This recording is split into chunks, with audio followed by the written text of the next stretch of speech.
Hello, I'm Ajax, and welcome back to the F1 podcast, where today we are reviewing the Canadian Grand Prix. I'm Ajax, and I'm joined by Sorgan.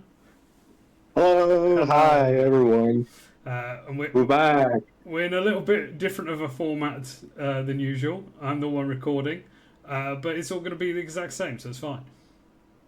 Yep, exactly. No issues. My voice is going to be a little different than usual, but hopefully we can manage. Yeah, very Exactly. excited for this reaction because Canada was interesting. It was. Yeah, I'm excited as well because there's one big talking point, but we'll get Yep. to that. We'll get to that later on, I think. So, should we start with, of course, going for our biggest surprise? I should say we are a week late, but that's just due to circumstances. We were both ill, so you know. Yeah. Um, but yeah, should we? Should we? So, do you remember it well? Do you remember the Canadian Grand Prix well? I should start off with.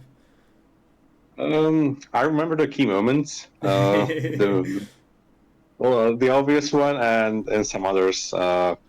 Obviously, I cannot speak for the entire weekend of like Carlos Sainz or whatever. Basically, remember the main talking points. Yeah, same. I think there's like four or five big talking points and one huge talking point. But let's start with our biggest surprise, which we both got wrong. We both went Ferrari related. You Yeah. went on Ferrari being bad, and I went on Yeah, Ferrari being good, and we were both wrong. Hamilton yeah, podium didn't happen. He had a pretty poor race after hitting a chipmunk. Sadly, he was pretty shaken up about that afterwards as well. Um, and then yeah, just sort of was in the midfield the rest of the time. And Leclerc wasn't much better, to be honest.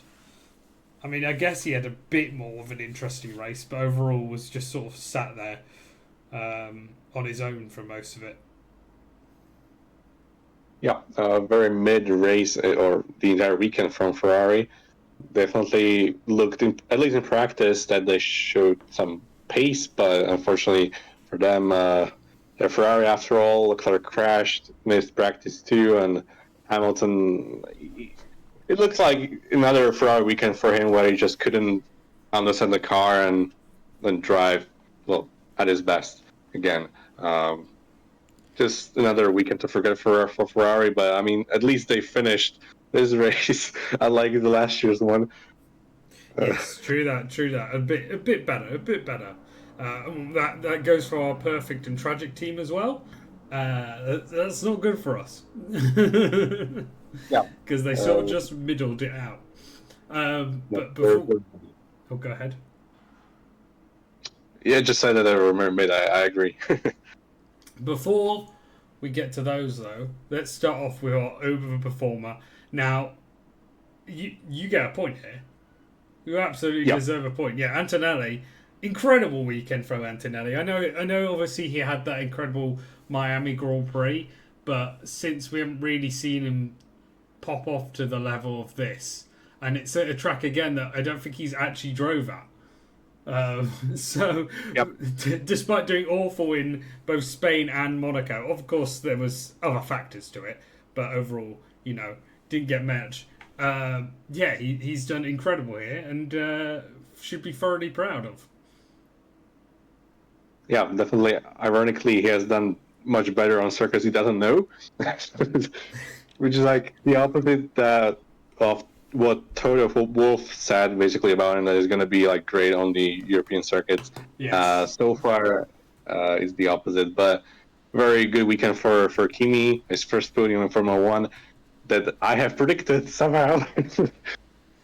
You That have. is, It's quite funny because I predicted him to do well at Miami and he did well, and then you predicted him well here. So evidently, any time that we predict him to do well, he will do well. yep. And every time we don't, he seems to well either not be there or DNF, as he's been very unlucky. Well, uh, Yes, indeed. Yes, indeed. Yeah, but mighty weekend from them. Very exciting. Very, very cool to see. for both Mercedes. We'll get to the other one a bit later on. But our underperformers, you again crashed it. Another point for you. Yep. Not only because he, crashed out at the end, right, but also all weekend it was a bit of a shaky performance from Norris. They of course tried to do a different strategy alongside Leclerc. Him and Leclerc was trying to do a hard to medium strategy. It didn't end up coming off. But he was in the race for the podium at the end. But yeah, not to be in the craziness that was the end of the Grand Prix. We had four drivers very close to each other, none of which ended up gaining or losing any positions. Well, I guess actually Norris lost a lot of positions. But yeah, it was a bad weekend overall for Norris, wasn't it? Yep, it was. But I want to add, I don't feel like it was that shaky up until Q3. Basically, up until Q3, he was looking very solid throughout the weekend. But it was those Q3 laps that he basically made mistakes on, and then in the race he couldn't. I mean, you know what happened in the end. We all know what happened, but even up until that point, he was couldn't make up for that back quali, because quali is so important this year. Yeah. And even if you have the best car, like we saw, it was very difficult to overtake in Canada. And when you're trying to overtake, well, I don't know if it was the fastest car this weekend, but definitely one of the fastest cars on the grid. Well, in this particular scenario, it's difficult, and he gave it a go. Unfortunately, it didn't end up ideal for him. But yeah, the incident. I mean, should we talk about it now or later on? Let's talk about it later on. I want to bring it up later on. For now, that's. Is there anyone else you think should go in the underperformer or overperformer category? I'm thinking not anyone that comes to my mind, honestly. I think probably I'd give a shout out. Well, of course, in overperformer, you'd also put Russell. Yep. For sure. And I'd maybe give a shout out. I don't think they probably deserve overperformer. Actually, Nico Hulkenberg came 8th again. Yeah, Alonso 7th as well. That's where I was headed. And a very invisible drive from Esteban Ocon getting P9, I believe. Yeah, yeah. So, a good weekend for them. Yeah. And Hulkenberg just seems to keep picking up points. Yeah, and I can't lie. I'm pretty happy with that. I just can't believe it. I did not expect him to be able to at all, and yet he still somehow does it. And then I don't really think there's any shouts for underperformer. Really, you maybe Lance Stroll you'd put in there. I guess. I mean, when Alonso's come in 8th and he's down at the bottom of the grid, I think he finished last on track. Okay, I guess Stroll is also a shout, but yeah, I mean, I'm not saying, of course, it is Norris. Gasly though, that's actually a good shout. I think you can get a point for that. I mean, he was outqualified by Colapinto, and I believe he was beaten in the race as well. Not sure if he finished the race, Gasly, but I'm pretty sure he was beaten. I'm struggling to find Gasly. Yeah, he was. He was last on the grid, and yeah, beaten by Colapinto as well. Yep. Which I'm pretty sure probably is an underperformance or madness. I was not expecting a point there. I'll be honest, I completely ignored my one, if I'm honest. So, I mean, your Snooda pick is off, but Gasly is a very good one. I'm looking at the sheet, and I still completely ignored that Gasly was there. So, yeah, fair enough. Good shout from you. Good pickup from you. Right. Your point. Yeah, I'm very glad to get a point. Perfect team goes to Mercedes, 100%. Yep. No, 100%. Well, I mean, you could say Aston Martin, but Stroll didn't perform. well, I feel like they were the fifth quickest team for the first time in a while. Aston. I mean, Yeah, no, you're right this there. track always suits them a lot, but it was weird to see Alonso fighting at the top again. Like he was generally like in qualifying, he was a He was threat pacey, to yeah. top four. Yeah. So yeah, good performance from Alonso at least. I don't know what to say about Aston because Stroll is like nowhere, but that Stroll, seems to be the case. Stroll Like, seemed to come into this weekend with still a fractured hand, yeah, which seems interesting. I'm not sure why he's allowed to drive like that. Like he was hiding his hand all weekend as well. Um, at least those were the paddock rumours. But yeah, that was interesting to say the least. But maybe he'll be back on fighting form come Austria. And then again, another point for you, tragic team. You've been preying on the fall of. Oh wait, no, it's me. It's a point for me, tragic team. Surely. okay. Here, tragic team. It's an argument. There are a couple like picks, but there's no clear one. So if we're going to give a McLaren a point, I would say Ferrari 2. And I Oh, mean, yeah, hey, but look. Here's my argument, right? yep, A few weeks ago at Monaco, you predicted McLaren not to get in a podium, yeah. and they've done it here. They've not got on the podium. It's the first time this season. Exactly. Crazy. So it has to be. It's a tragic team. I don't I mind mean, you yeah, getting the point for a Ferrari either.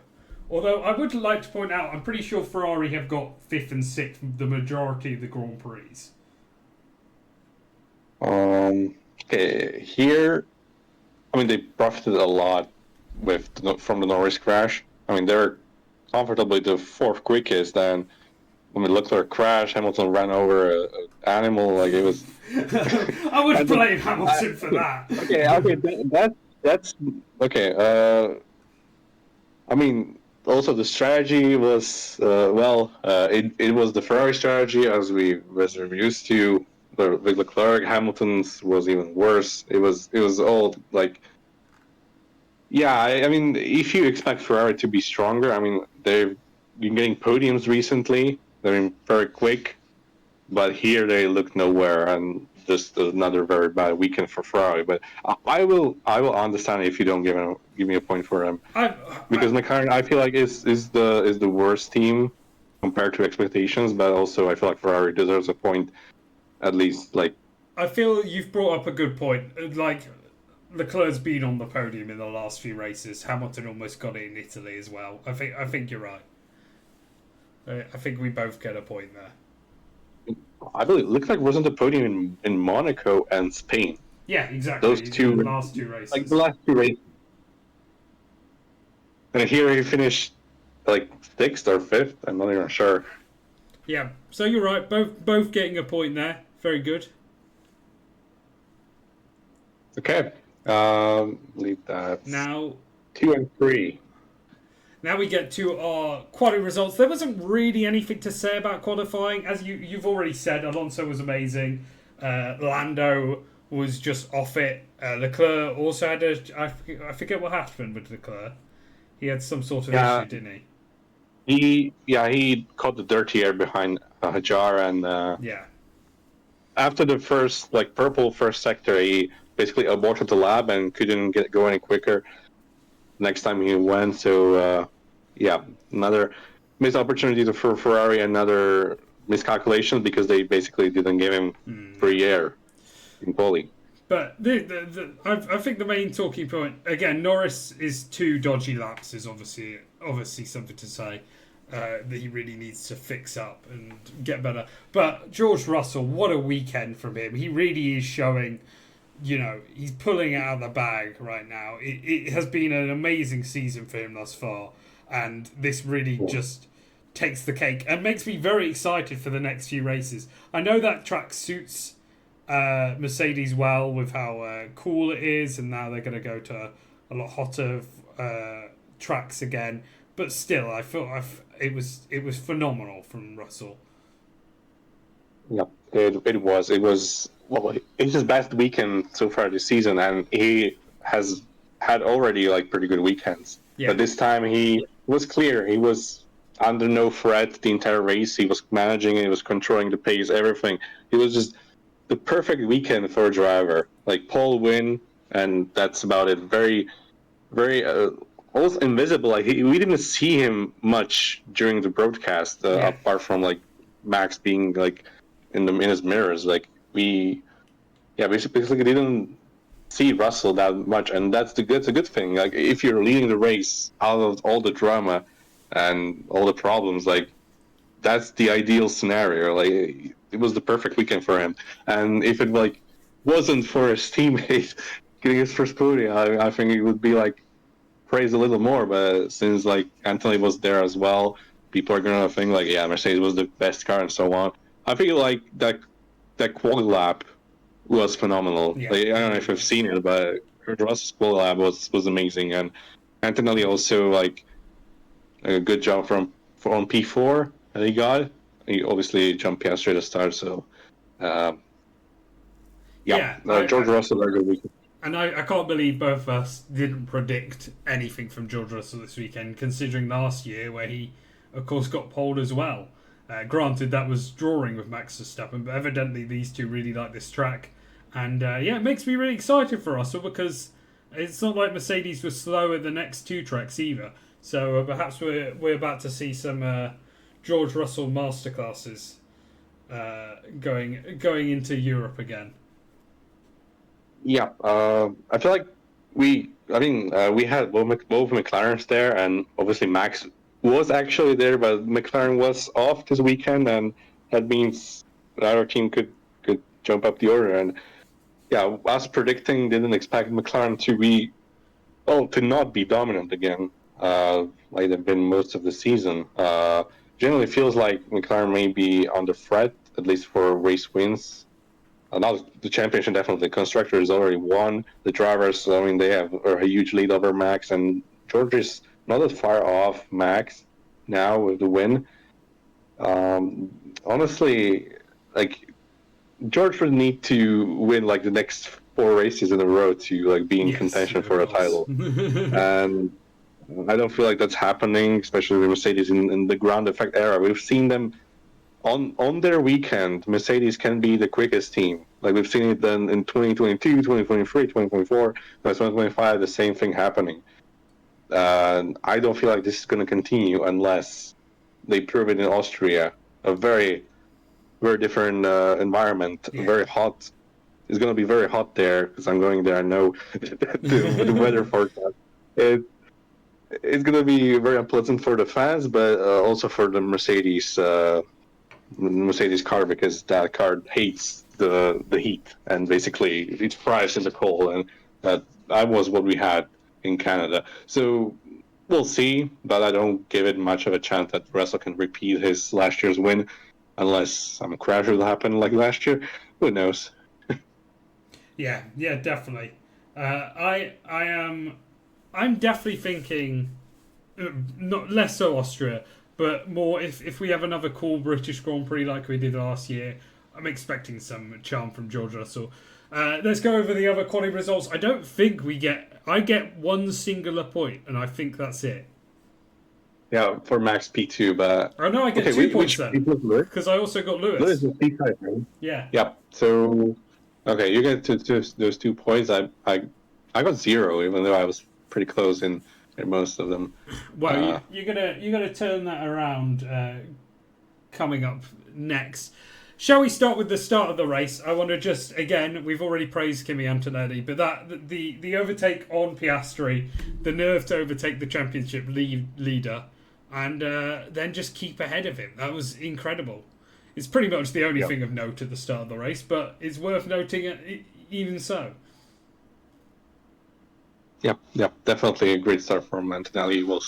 That move secured him the podium, because towards the end of the race, I feel like McLaren's had the better pace and they Yeah, were catching up to him. Especially Lando. Then later on, he was also catching up to Piastri. Uh, I feel like if he wouldn't have done that move, he wouldn't have gotten the podium. So I mean, we praised him a lot, but I feel like this is like the weekend for Antonelli. Like very He, very good performance. yeah, he also had one or two goes at Verstappen whenever Verstappen pit, and then he'd pit and so on. And he was doing well there. I think that added some excitement to the Grand Prix. Didn't come out on top in the end, but when you're going against the person that's won the last 4 championships, it's pretty incredible. Uh, but Yeah. we were just mentioned Piastri. Let's talk about the drama. Going into the final few laps, Piastri and Norris somehow come together after avoiding each other all race. And of course, there is no papaya rules or anything. They are letting them race, letting them figure out each other. And Norris makes a really amazing turn into the final hairpin. Well, not final hairpin. Second to last corner, final hairpin, or third to last, and goes at it. They go at it from that moment on. It was looking like a very good battle that we've been very excited for a long time, because we haven't really seen the McLarens fight together, because now they're in the championship fight. You would expect exactly what happened to happen, but the end wasn't. I mean, watching it live, I was like, "Wait, where's it going?" And then, like 3/10 of a second later, his front wing was off. And yeah, it was very very badly managed from Lando. There was no gap there. Oscar did nothing wrong. It was very good defense from Oscar, especially with the final chicane. He was behind Lando, but then I have no idea how he managed to like not lock up coming to the Yeah, final chicane, because he was behind Lando and came out like came into the chicane like in front of him. It was very good on the brakes, and then just squeezed Lando to the wall. Lando had to go on the outside, but he didn't. He remained there and went for a gap that didn't exist. So not what Senna taught us. Uh, Big blow for Norris's championship hopes. Now Piastri is like more than 20 points ahead, I believe. It's a big gap, and the way that Norris has been driving, it looks more and more likely that Piastri is going to be the next new champion, basically. especially with the other team sort of getting involved now, being able to bring it to McLaren, it's going to mean that points are a bit more sparse. For example, at the start of the season, if like Piastri didn't finish, then Norris would be first, and those 20 points would be nothing. But now, it's going to be a lot more difficult to claw back those 20 points, as you said. Yeah. He really needs to bring a level. And you know what? Austria and Britain are very good tracks for him. He's done very well there in the past. So I'm sort of expecting maybe a little resurgence. But that's for our predictions that we're going to film. The other one thing I wanted to bring up, because I think you summarised that perfectly, and Norris admits it himself, it was his fault.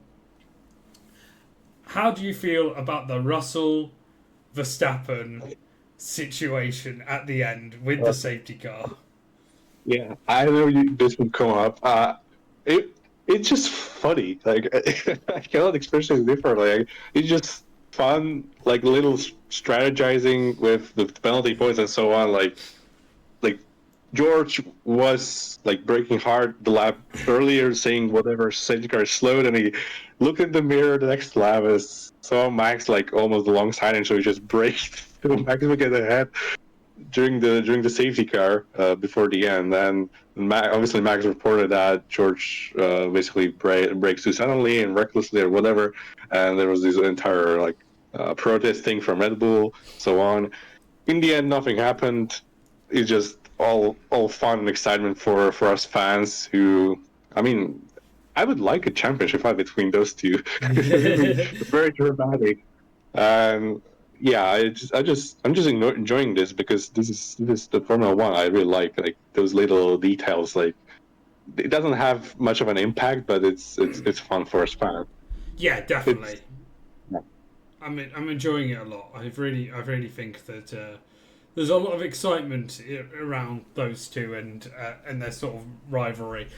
It's something that Max Verstappen has done literally throughout his career. Whenever he's second during a safety car, he literally just drives alongside the other driver.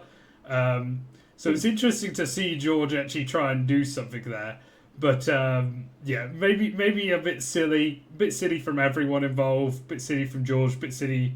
I wouldn't say really bit silly from Max, but like he was trying to debate you. But the Red Bull thing was ridiculous. I can't believe they tried to get him penalised for it.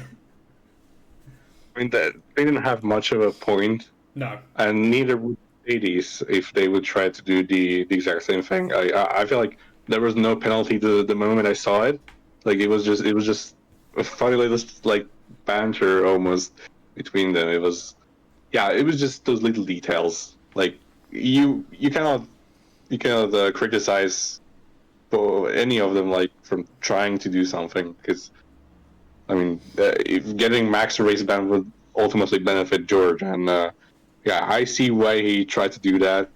And yeah, that's about it. Like, I mean, nothing happened. There's no consequences. Just a little more fun for the fans, and Yeah. especially for the fans of the rivalry they have.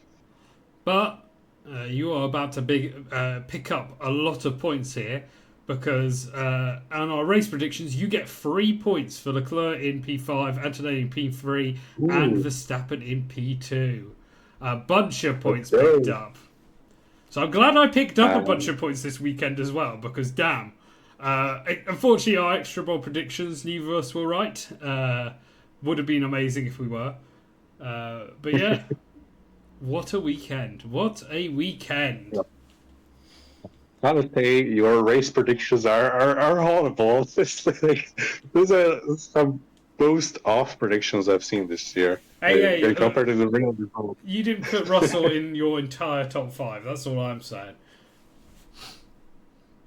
To be fair, I was expecting him to crash with Norris, but instead Norris crashed by himself. Into Piastri. But yes, that is our predictions for the Canadian Grand Prix. Do you have anything else to say? Yeah, just fun little Grand Prix, even though it was a little boring up until the drama at the end, but still enjoyed it. I like Canada, and yeah, hopefully we have an even better race next time in Austria, which I'm going to attend again. It's very exciting. Yeah, exactly. And we're going to go and record our predictions for that right now. But thank you very much for watching. Please subscribe and like and all that jazz. Tell us what you would have done if you were the FIA dealing with the Russell Verstappen incident. And as always, peace. Peace. Okay.